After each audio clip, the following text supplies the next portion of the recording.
Richard, I thought I'd start with a little music. What'd you say?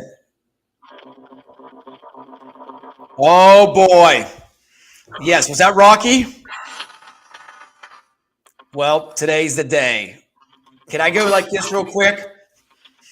We are going to jab away at the job report. That's right. It came out fresh today.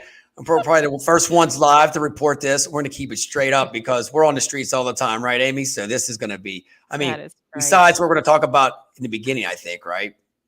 Can we talk about my boy? But before we start, sweating it out and throwing punches when it comes to the latest jobs numbers. Yeah, I want to talk a little bit about, because we've been on a bit of a hiatus the last couple of weeks. I was on vacation. You were having a fun time with college age football fans. Tell us a little bit about that. Okay, so it kicked off last Friday at 9 a.m. I'm sitting there, 9 a.m., oldest cat in the house out of 5,000 people, right in the middle of Mountaineer country. You have all these West Virginia fanatics going crazy.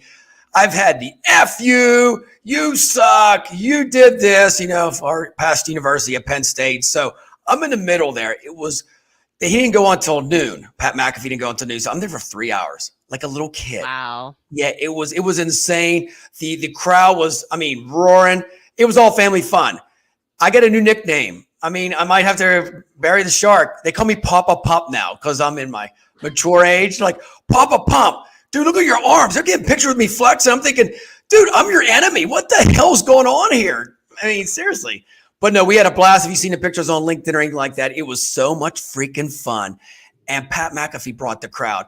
Seriously, there was more people there than I think tailgating on Saturday. It was like so pumped up. And here's the best thing is, though, Amy, I got to tell you, living in this area, all the schools were canceled on Friday because of the game on Saturday. All high schools, everything. Because of the traffic for the game. So get ready for this. The university did not cancel classes. So there's people looking out the windows while all 5,000 people are having fun. Like, this is the real world, and you got a book right now. Come on, people. So professors, most of them said, you have your choice. Do you want to go see Pat McAfee or go to class? What do you think they did? Come on. Yeah. And there was a guy, he was on some guy's shoulder. He was gunshot in a beer. He looked like he was 18 years old right there in front of everybody. It was calm. There was no fights. It was just a good, wild time. We were throwing a football into the basketball rim. Yeah, I didn't hit it. The camera guy there, the ball was coming. One of the kids threw it. This guy was like in his 60s, caught it with one arm with his camera on his back. Is that great? And he got the biggest applause ever. This is not his first rodeo, I imagine. No, it was so much freaking fun. But I got to tell you what, Pat McAfee, tying into it, I'm a big fan. Of course, he's from Pittsburgh, where I used to live, and he grew up was like 5 miles apart. So he's a Pittsburgh peep in and out. He keeps it effing real, and that is what really, Amy, we're going to talk about a little bit today. Seriously, at the end of the day, about staffing and recruiting, he keeps it so real that everything he talks about, it is what it is. Sometimes he gets filtered, sometimes he doesn't. But that's what's great about Pat McAfee. So there's 4 big things. You ready for this? The first one. I'm ready. I come up. He's a straight shooter. He's authentic. That's what you have to be. Myself, you know that. I don't have time to talk about anybody. I'm just going to be real. Hey, I'm going to tell you the facts. Like, we're going to talk about the job report today. I'm going to give you the facts and give you a jab. I'm not going to say, oh, it's great and everything's good. If it's great, I'll tell you. If it sucks, I'm going to tell you it sucks. That's what I love about him. Number 2, he engages his audience. That's what I'm saying. His loyal audience. The whole time he's there yelling at him, screaming at him, different than other people. He's throwing stuff out. He's throwing water bottles out and just hitting people with it, and stuff like that. He didn't have to. He's the host, There's other people doing that. Mm-hmm. But he's going through the crowd, fist pumping people and stuff like that. Started some crowd surfing. He did a couple of things he shouldn't have said. He said, if you do win, which of course they didn't win, of course. He said, you can burn couches tonight. So, West Virginia is known for burning couches, right? Oh, goodness. Yes, they burn couches, in West Virginia if they win a big game. They haven't done it in like a while, but yeah, he kind of like enticed that. And the next one, he leverages multiple platforms, and I love this all the time. Like, he's everywhere. And I mimic all this stuff that he does. This is why where I'm at now is because he's everywhere. Put yourself on Twitch. Put yourself on everything. And that's what he does. And then the last one, everything's always entertaining and fresh. Always fresh. Look what we got on today. We got some do-rags on. I think I have this on from last week. I haven't taken it off in 5 days. It's Look my at you. You look sweatband. like you're ready to Thinking, do Karate Kid. Wax on, wax off. But no, all joking aside, this is the success that he has. I mean, we're going to have an episode on this later on, I think, down the road about just Pat McAfee, because he has over 2.6 million people on YouTube just alone. And I love about his show because some of the stuff he'll say program with a U, like Yinzers. He says, our show sucks. We're thankful you watch it. Hello, beautiful people. Stuff that you never hear in a show. He's like, our show sucked. Thank you for watching. I love that about him, So I just got to tell you, it was, I'm still hyped up about it. It's been a week already. Probably one of the best experiences I've had. And I went to many games in my time at Penn State, but here in Morgantown, it was, I'm going to tell you, at 2:00 in the afternoon on Friday after the show was over, every place was packed downtown, like every bar, every restaurant, everybody just fist pumping each other, hugging each other. It was one of the best times ever. Yeah. I remember us chatting last week and you told me where you were at and you're like, you still want to do a show? And I was like, dude. I got to tell you, Aim, I don't think if I did, I'm not going to lie. There was the young kids like some shots. I don't do shots, but I was 22 years old last week on Friday, so I'll have to say. Mm-hmm. That's fantastic. I love it. Yeah, and I look forward to us breaking it down more, kind of the McAfee way of creating authentic connection and helping, basically creating an audience where they are both equally seen and a part of it. So I very much look forward to that, because I know we've touched on it over the last several weeks here since we kicked off StaffingMania, but having an opportunity to dive into it a little deeper, I think, just to see the science behind the art. Yeah. And you know what I love, real quick, before we even leave this, I got to keep saying this over. Do what makes you happy. Half the stuff I do, staffing people would never do. I mean, I drink a beer with my candidates when I get them hired. Seriously, is that right? Hell no, but who gives a shit? I mean, they got a job. You get one beer, not two. That was make me different then. And guess what? They send 10 of their friends in. I give them 7 beers. I'm like, dude, you're killing me, man, with the beer. I'm losing money. But it's a joking thing. I got 20 people hired, and guess what? They never leave me. They're like, dude, you're my peep. They work day and night because I just gave them a beer and treated them like with respect. And was one of them. Yeah, Richard, I had an idea recently as something that you could potentially add to your placement, your hired handshake. And I think you could do something kind of it as a cue to football. I remember back in high school when I was a cheerleader, one of the things we did is that every time the team scored a touchdown, we did some push-ups. So I think maybe you should also maybe incorporate some placement push-ups along with it. Just throwing it out there. I will do that. You know what? I will do that. Challenge is accepted. Let's do it. Yeah. Okay, sweet. Placement push-ups. Maybe I'll do them with you. It'd be good for my arms. I did a lot of push-ups in high school. Not so much anymore. Push-ups, chin-ups, we'll do it all. Whatever it takes to get us pumped for Staffing World and everything else coming up because it's conference season now. You know that. It comes up next week is conference season. Yes. It's like game time. I mean, there's a conference every week, so get ready for them. What are some of the ones that you're looking forward to the most? Okay, so I'll be at Staffing World again. Actually be a moderator. They just called me today, so that's going to be exciting. I was actually going to take a step back this year and not speak and all that stuff. I said, I'm just going to take back, enjoy it one year. But they called me and said, would you like to help out? I'm never going to say no to ASA, so I love you peeps out there. So yes, I'll be helping out the moderation for the industrial section. So that Naps is in Phoenix. I'll be out there to see you and Rob out there in Phoenix. Woo-hoo! That'll be a great time. Woo-hoo! Excited. And you're ready for this. Staffing World starts I think that Monday.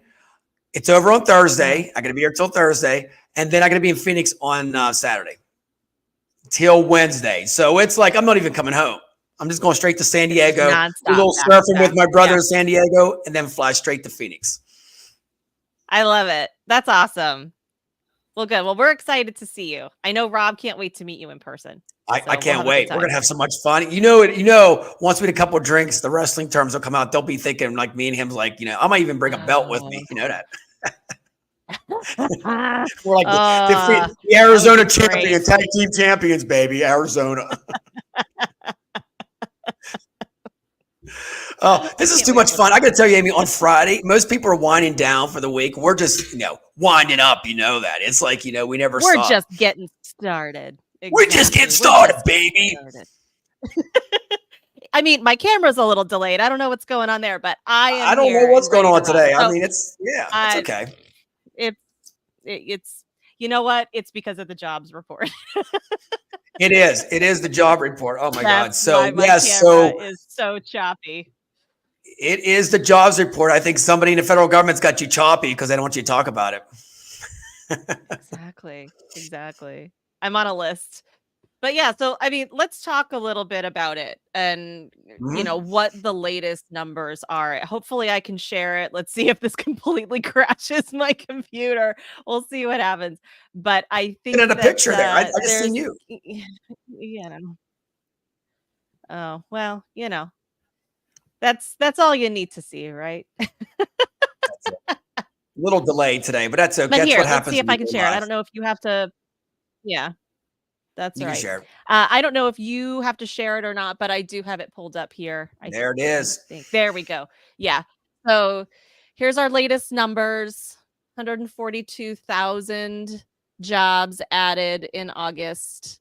Not great, but hey, at least a little higher than what it was in Okay, so can June I and say something July. real What are your funny about immediate thoughts this? on this? 142,000 jobs. Penn State Stadium's 107,000. So only so you fill the whole Penn State Stadium and throw an extra 40K in somewhere else. That's it. Come on, guys. Seriously. Our whole stadium almost can fill the whole job report up. That's kind of like, I just got to say out there. I think it's okay. I mean, to be honest with you, I think it could be much better. I take the job report as a grain of salt sometimes, because we know what happened last month. Can I be honest with you? Somebody messed up the numbers. Wow, I don't know what's going on there. Just by a skosh. Just a smidge. Yeah, just a smidge. Yeah. But no, you take this, and I think, you base it on what you think it is, but, actions are louder than words. So at the end of the day, you know what? This is great. But if your area is still thriving in West Virginia, Pennsylvania, Arizona, wherever you're at, that's all that matters at the end of the day. You look at this, don't get discouraged. Just do what you got to do in your area, and everything will be good. So from your perspective, Richard, because you are definitely in your community, in the trenches, having these conversations day in and day out with job seekers and job fillers, what's the sentiment from them? What are they thinking, feeling about all of this? Not so much these specific numbers, but just the job environment as of late. The job environment. I tell you what, there's a lot of layoffs. Amy, I got to tell you this real quick here. You got something else coming up, or no? You good? We'll throw it up in a little bit. I think let's talk more about. So the big thing I got to say real quick on LinkedIn, I don't mention names. I get probably 10 to 17 phone calls a week of internal people in our industry looking for jobs that lost their jobs. I get this all the time, seriously. So that's telling me, and there's nothing out there for them. In my state and the surrounding states, the job markets, it's great at certain levels. Here's what's happening right now. And I figured this out. People saying, well, they're not paying enough. I mean, a welder in West Virginia here makes $19 an hour. You can go to Chick-fil-A and kind of like just be the filet person and make $17.50 as a 16-year-old. Yeah. So there's a disconnect there. You got somebody's got a skill, a MIG or a TIG, and so where do they go? They go to Pennsylvania, or they go to Ohio, or they just, they rent their truck out and go to the oil pads. I mean, so that's where we're at this day and age, where people are spending a lot of their savings. I'm gonna tell you, Amy, everybody I talk to is like they're living, but they say we're dipping into our 401k, our savings. That money for that rainy day is going quickly. In the next 5 years, it'll be gone. I mean, that hurricane of the economy. I'm gonna tell everybody out there, I had an economist on we had a couple of weeks ago and stuff like that. We are in a little bit of uncharted waters. I'm going to be honest with you, Amy. Yeah. We don't know where it's going to happen. So I think with the job seekers, long story short, is they're plugging away. The job boards aren't working for them. You know how many times they send job reports, job stuff out to the job boards, and guess what happens? Nobody calls them back. That's the thing is, though, they're getting bombarded. I mean, do you even hear about Indeed anymore? You don't see any advertisement on like Monster anymore, any of these anymore. Like they faded away. Yeah. So are you hearing it that people are applying to jobs and not hearing back from these organizations? Are they, because I know there is this whole idea of like ghost postings, right? Like ghost positions, things that really don't exist. And for whatever reason, I don't fully, they're posting those. And so people aren't hearing back and they're getting discouraged. Or is it the flip side where employers are putting jobs out there and they're not getting any applicants? It's both. It's both. I mean, you're putting applicants out there for an engineer, and then you're getting some kid saying he's a McDonald's engineer, because he did the frozen department. Seriously, I can't make this up. I got a resume one time, and it said, points for creativity. hey, you know what? Whatever it takes to get the job anymore, right? That's what it's about. But no, I see it on both ends. And then the living for what the wages are. I mean, real quick, I spent $1,000 a month just on food for myself to keep my body healthy and pumped. That's $1,000 for myself. If I had a family, I'm dropping out $2,000 to $3,000. Every time you go, it's more expensive. So you can't take that job now where it's mediocre, and these companies, they can't afford with healthcare, the way healthcare is so expensive these days. A lot of jobs now say, I'll give you a nice salary, but healthcare is on yourself. And that's what's happening. And these job seekers are like, well, I need healthcare for 5 people. Well, if you're making this amount of money, you better deduct $20,000 from that because that's healthcare. Yeah, I think there's definitely an imbalance, and I am definitely not even an armchair economist. I would say maybe I'm like, a doorstop economist. I'm not even big enough for an armchair when it comes to my knowledge of it. But I definitely think that there's a shift that is being presented to us that up until now, I think that we have resisted. And you really touched on it when it comes to the wages. I think for so long, a lot of these, what otherwise would be, deemed trade or blue collar jobs, there was so many people who had those skills that the price of those services and of those industries was low because supply was high, right? But now the tables are turning for that. And even though the supply is significantly lower, I don't think the wages have effectively, or the pricing has effectively adjusted to reflect the demand, because the demand is going up and up and up. But like you talked about, a welder, how many people nowadays know how to actually weld? Not a whole lot, but they're getting paid the same amount as an entry level position now. And so to some extent, the juice isn't worth the squeeze. It's like you're going to have to find a way to recalibrate this a little bit, like what happened in healthcare and COVID. When COVID happened, all of a sudden these rates went through the roof because there was such a higher value and a need for these individuals. And the truth is that, the toothpaste is out of the tube to a certain extent. You can't get it back in. I think there's going to be a hard squeeze very soon on the toothpaste of trade and blue collar positions, where there's going to be a shift that needs to happen in order for these people to continue to be able to survive and thrive in this world. And so we can benefit from the services that they provide. You got that. But here's what happens with staffing firms in the area here. And you know what? I'm going to be frank with it. Staffing firms, you should never take a job. You should never take a job order that pays $12 an hour. I don't. No. If I'm telling you, I won't put anybody for work under 18 an hour, mostly 20. I say, go to another staffing firm and work, because how are you going to get $12 an hour after you take taxes out, Amy? You're walking home with $7, $8. Seriously. But staffing firms, they gobble up all these jobs, and then they complain why the workers don't go to work. Because I hear all the time, like, dude, this staffing firm A, B, and C was mean to me. They said, you don't show up for work. Dude, only $12 an hour.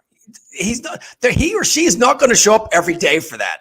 I wouldn't get out of bed for $5 an hour. Come on, really? I mean, seriously.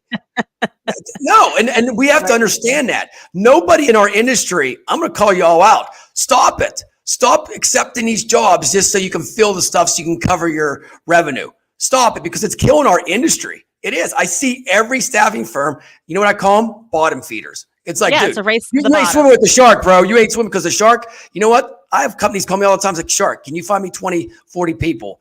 Oh, what's the rate? $14 an hour. I'm like, dude, you're in a city. No. I'm like, nope. When you talk about $22 an hour, you call the Shark, I'll get you 1 million people.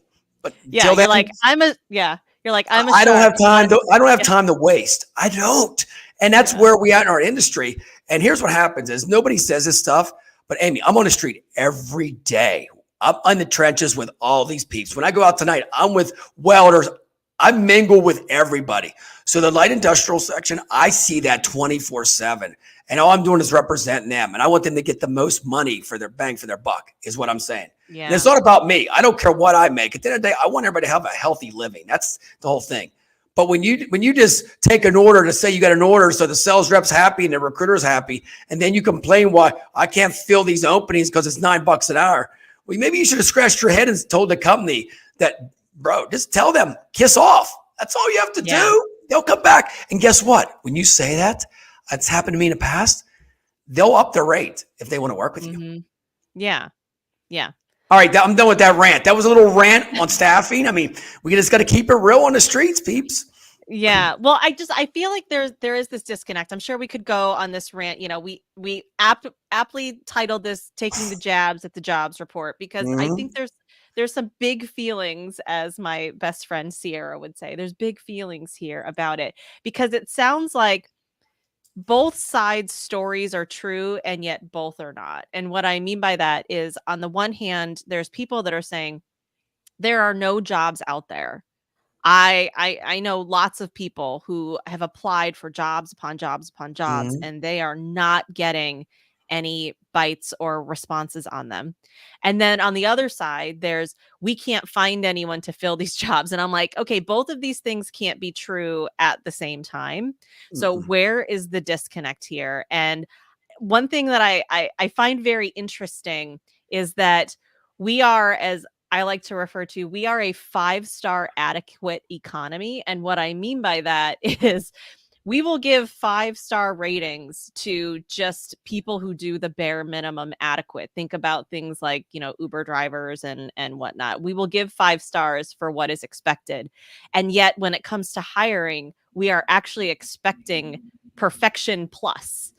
Right. And that's where I think there's this disconnect. How can we close this gap where if you're saying that you need to fill this job? I mean, we looked at the numbers a little bit earlier. As of July, there were about 7.7 million job openings, and there were 5.6 million people who want a job. That should be like lickety split, man. But time out, Amy. They want a job where they can survive. They want a survival job. I mean, seriously, not a job where when you're done, you lose the money at the end of the day with childcare. I mean, we got to figure everything. We got childcare now. We got school loans. You got all this. I mean, it has to stop somewhere. I mean, and I think there's some solutions to this. You can't blame the company. You can't blame the candidate because the company can only pay so much because products so expensive these days. Like I said, healthcare, the overcost. People think that a company makes all this profit.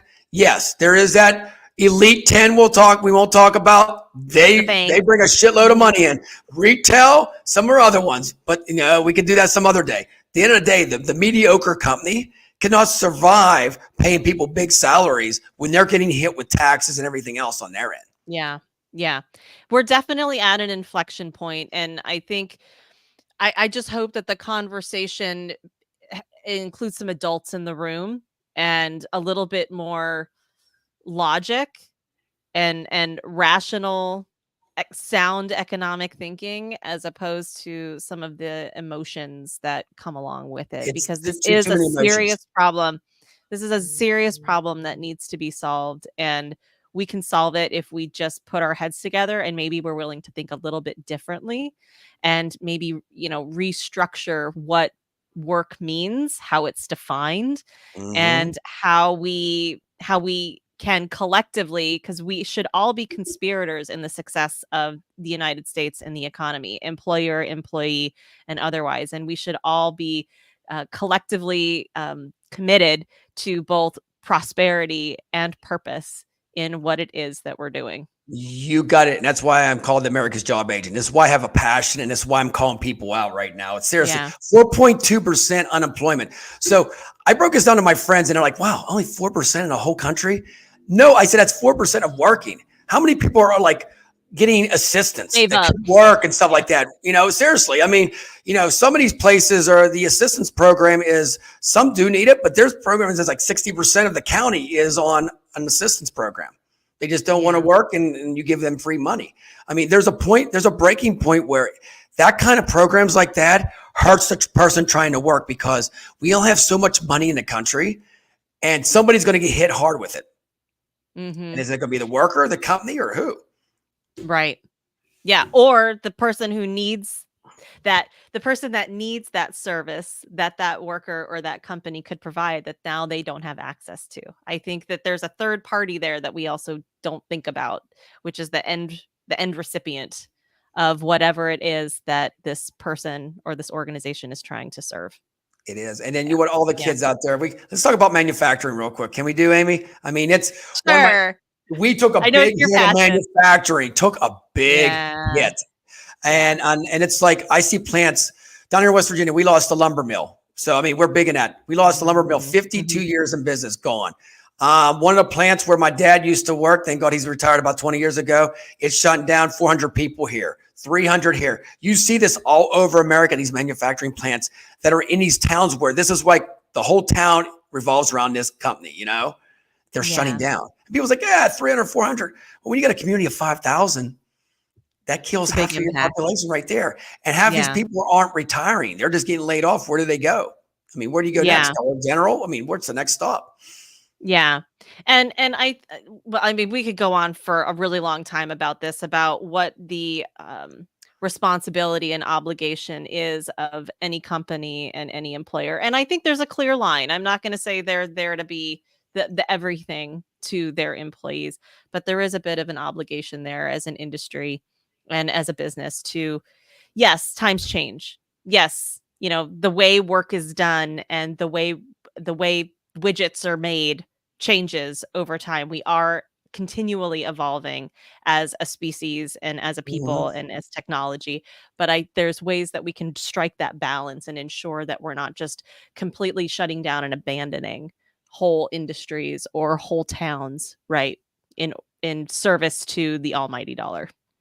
It is. It's sad. I mean, sometime if you ever drive down here, actually something I might as well say on the side, I'm actually going to these small towns and interview people in the future of how a town, like one little company leaves of 500 people and the town's just nothing there now. Decimated. And guess what happens next? The drugs come in and poverty and it all sets up and then the whole town never becomes the same. You see it's thriving at one time and now 30 years later, it's dormant. It's sad. Yeah. I mean, and getting back to the job report, Amy, is there anything on there that you are excited about right now? I mean, that it is a little bit better. Well, we can't compare it to last month because last month was a fluff. We don't even know. Last month was like a little asterisk by it, right? Is that what it's sort of like? Asterisk? Yeah, pretty much. Is there anything I'm excited about? Oh, gosh, that's a great question. I wouldn't say I'm excited. I'm anticipatory for now what, right? And seeing what the conversations and maybe the creative solutions are that individuals, leaders, organizations, industries, and beyond can think up to try to close this gap where there are people who want to work. That, you know, this notion of people don't want to work or that they are lazy. Everybody wants to feel like they have a purpose and they're fulfilling something greater than themselves and contributing in some way, for the most part. I mean, there's always a rare few. I mean, me personally, I'd probably be pretty lazy, but but also most people want to have a purpose. It's finding a way for them to connect with that and feel like they are a meaningful contributor to, as they would say in the Stoic philosophy, Marcus Aurelius and the like, they talk about this idea of a cosmopolis. We are all made of the same pieces, the same bits and pieces, and we are all here to work together to help support and grow our entire cosmopolis, which is our community, whether that community is local or something broader than that. I think we've lost a little bit of that, and I think we need to bring a little bit more of that back in order for us to continue to survive and thrive and not have catastrophe loom on the horizon. We need positivity back. If you talk to anybody about the economy or jobs, they go, oh. It's the same thing with everybody, negativity. It's the media, it's everything pumping it. So there's more, besides this job report, there's a root to America why the economy and why the jobs aren't flourishing right now. I mean, we have all these jobs. People can't find them.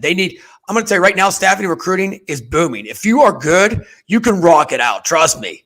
Call me up. I'll tell you the tips. It's easy to do. Everybody's complaining. If you notice, everybody in our industry is complaining like, no candidates, no clients. I can't find candidates. I can't find clients. It's the biggest thing. I can't find clients now. Like, what are you trying? Well, the same thing. Sending emails out. I seen it in a post today. Email and phone call. You got to more than that. What kind of value are you going to give them? You got to give them something in return. You know, Canada market. And it doesn't have to. I mean, money's part of it. Again, enough to be able to prosper, to survive, without unnecessary struggle within that. Good amount of struggle, but not unnecessary struggle. But yeah, I think that's a big piece of it. Incentives are more than just money that is thrown at them. It's having purpose, life, liberty, property, purpose, prosperity, right? That's what Look at you. Wow. You're, I feel like I'm in a Penn State class again. Am I getting my master's degree right now? You know what? It must be this headband. It must be. It's gotta be. It's channeled something in my brain. It's definitely Kung Fu fighting all the way. Oh my goodness. It's too funny. But you were right. Like even manufacturing jobs now, you cannot have this rotation like where my parents and my grandpap used to work, grandmother, that's 7 days a week and 4 days off. Nobody's doing that anymore. I mean, you got to have every other weekend off. You cannot have this place where you say you work every weekend for next year. That doesn't happen anymore. And I think a lot of companies don't understand that, well, we're going to give you overtime. I'm going to tell you, since the pandemic, nobody gives two shits about overtime. Some people, they I want my 40 hours in. I want to get out of here, but then there's other people will. But this mandatory overtime, then you have no life. I mean, and then what happens? Mental health kicks in. Crazy things happen. Like, I mean, can we just give a shout out right now? Hey, we pray for everybody in Georgia. Can we just say that real quick here? Yeah, definitely. Our hearts go out to Georgia. What happened a couple of days ago? Please, teach your kids to just love everybody and just love life, and, if talk to everybody. Like, that's all I can say. Talk to everybody, hug everybody, because you can make a change real quick on just giving somebody a hug. Kindness is always free, right? It is. All right. Now back to the jabs. You ready? All right. I'm ready. You got another jab?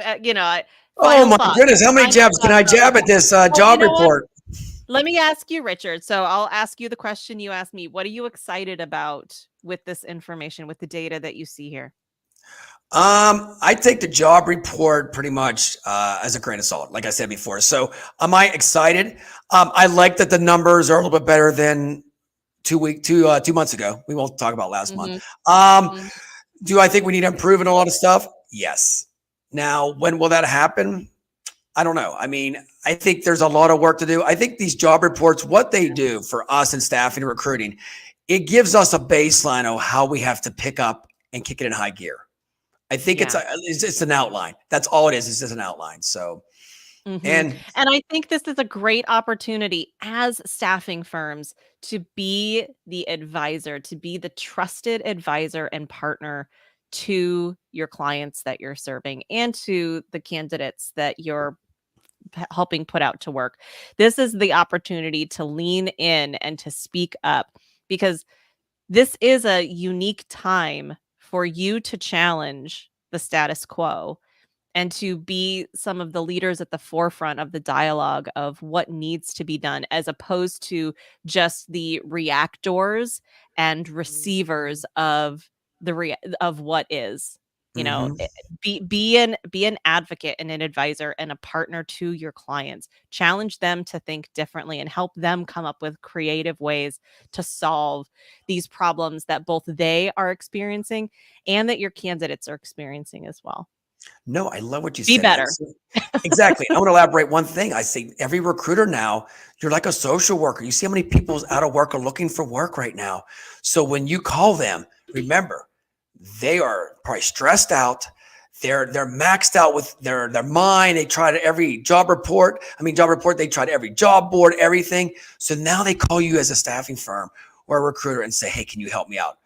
At that point, just show them some kindness and love and see what you can do for them. That's all I ask. Yeah. Don't ghost them anymore. Don't ghost them. Don't get rude with them and stuff like that. If they don't have the skills, don't say, well, you don't have the skills. See ya, and never call them again. Say, you don't have the skills, but I'll keep looking for you. Keep giving people hope. Mm-hmm. Yeah, I think right on. And again, lean into your creativity a little bit. What they've done, what they know today is not necessarily indicative of what's possible and what they're capable of to do tomorrow. So instead of looking at it apples to apples, try to make a little bit of a fruit salad, right? With what's possible for them in the future. Oh, you got me hungry, man. That's true. On that note, we've been working up a sweat. Oh, working up a sweat. We got like a delayed here in the live podcast. I don't know what's going on. I think it's the sun here, man. It's just beaming. It's all good, but I think they just put a thing on the job report thing. So we say jobs, they just lowered us down to like 720, and it's like, we're gonna keep you guys low key the rest of the way. Yeah, that poor cable guy's only getting $20 an hour too, so they're not working on my Wi-Fi speed.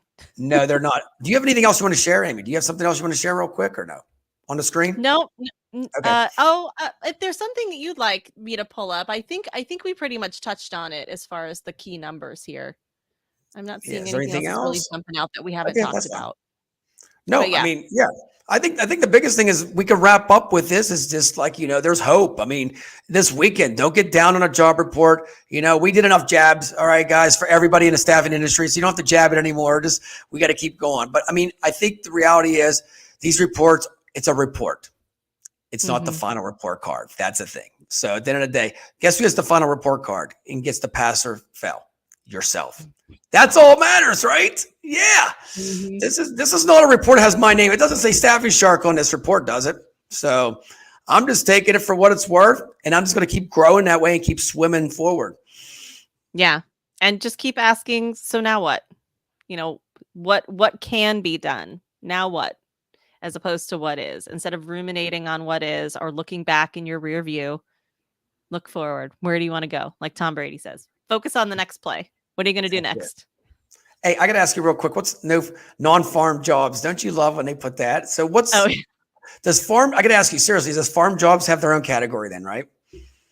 They must, but they're not included in any of these reports. So I never got that out. If anybody knows what the farm jobs are, because I have friends that are farmers, are they even on here at all, or they don't count? I don't know if they. Because I'm going to tell you what, if any job in the world that they earn their money, farmers earn their money, every penny of it. Damn, did they earn it? Yeah. Milking a cow at 3 a.m. when it's freezing outside. Yeah, try that. Yeah, it's all non-farm. I don't know. Yeah, I never got that, Amy. So that's something. If anybody out there knows that, educate us on this the farm part. I mean, I'd like to know how many farmers are out of jobs, maybe. That'd be a good one, wouldn't it? Equally struggling. I mean, there's an avocado crisis, right? I mean, come on. Avocado crisis, eggs are like $7 a dozen now. I mean, come on. Hey, when you color an egg for Easter now, you color it and then you hard boil it so you can eat it too. It's like, is that crazy? Hey, the world we live in. I think you're muted, Richard. Can you hear me now? Unless it's me, it might be me. Oh yeah, who knows? I'm live. Can you hear me now? Nope. Who knows? This is what happens on a Friday when you're live. Amy, you there? Testing 1, 2. Amy, you there still? Nope, I'm back. You're back? All right. One of us is muted. We'll find out on the replay, right? Can you hear? We're going to roll with this. I don't know if it's you, Richard, or me, but we're going to say, you know what? This is a cue that we should wrap it up for the day. Hopefully, either one of us can be heard. But Richard, thank you. Have a wonderful rest of your day. Have an amazing weekend. And always remember to be kind to one another. That's right. And I'm going to wrap up like this, guys. At the end of the day, and girls out there, have a freaking great weekend. Woo! See you guys next week. Take care.